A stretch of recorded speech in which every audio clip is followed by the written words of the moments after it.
Hello, this is Michael Tillinger. Welcome back to another video where we deal with frequently asked questions regarding contributionism, One Small Town, and the implementation of this wonderful new strategy. In this video, we're going to deal with a question: what are the risks to the town or mayor? And the reason why I want to deal with this question is because we've come to the time and the stage in the evolution of the Ubuntu movement where we now want to implement the One Small Town strategy. I've spoken to many mayors since 2016, and I tend to be speaking to more and more mayors as time goes by. I also talk to people on email or via WhatsApp and other ways that are interested in implementing One Small Town in their own towns, and they want to talk to mayors, and people want to know what to do and how to approach their mayors and so forth. And one of the questions that obviously comes up when you start talking to a mayor, or you talk to people that want to talk to a mayor on your behalf, is what is the downside? What could possibly go wrong? What are the risks to the town? Because the whole town will hopefully participate. So what are the risks to the town, its people, and the risks to the mayor and possibly the council and those who want to be involved in implementing the One Small Town strategy? And the answer to that is there are zero risks. Now, how can I say this? Why can I be so confident? So let's look at what is happening in our towns, and the small towns, like the town that I live in, a town of 5,000 or 6,000 people, where everything is broken, nothing works. The municipality does not have time or money to provide the services we need. There's always a problem. And everything is breaking down more and more as time goes by. And I know that this is the case all over the world. This is not just in South Africa or in third world countries as they are often called. I've noticed this across the world in small towns of first world countries, in places like England and the USA and even Australia, where I've seen over time the degradation of small towns. And I've noticed that there's a pattern how this happens. And I don't want to get now into the whole global elite agenda to destroy our countries and destroy the world, because we're dealing with solutions here.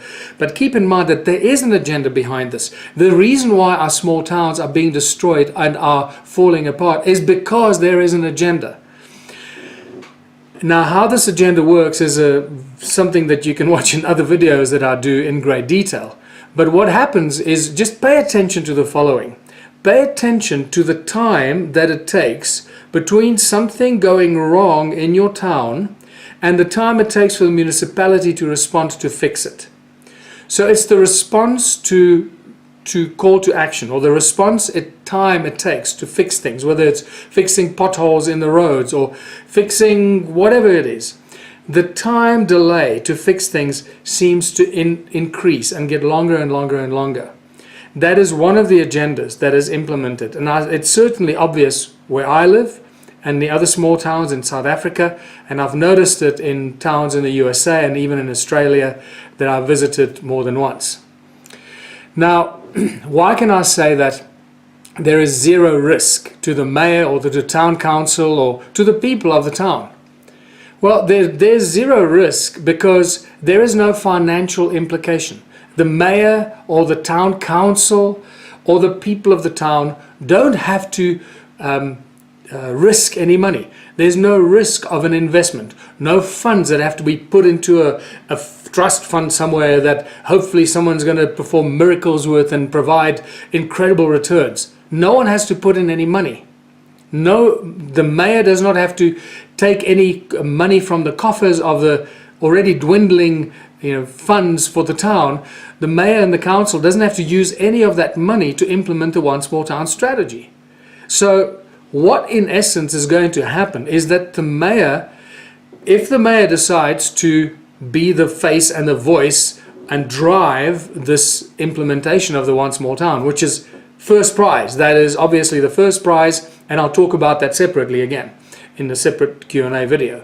So once the mayor agrees to do this and drives it with regular videos and updates and motivational videos every week, and inviting the investors, the inventors, the farmers, the researchers, the scientists and teachers and healers and so forth, inviting those people to the town, because those people and their activities will also bring the investors. There is no downside. Even if everything fails, think about this.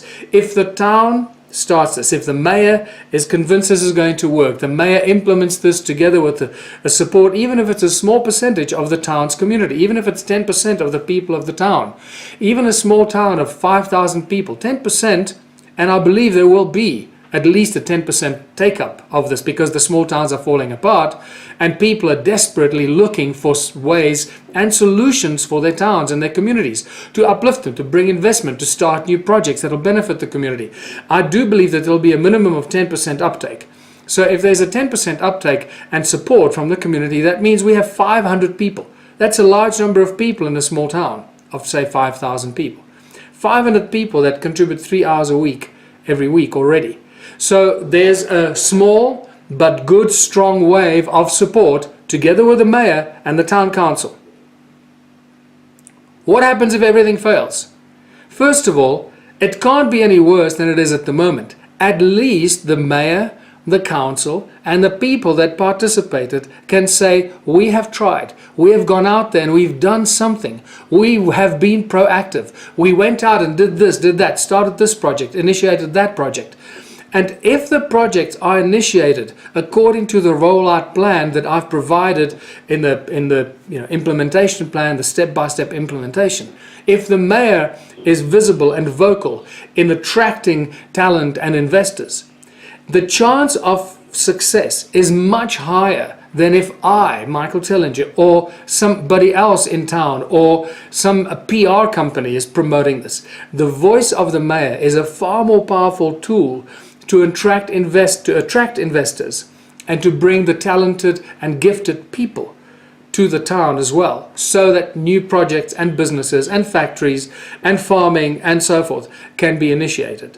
So what is the downside? What are the risks for the town and the mayor?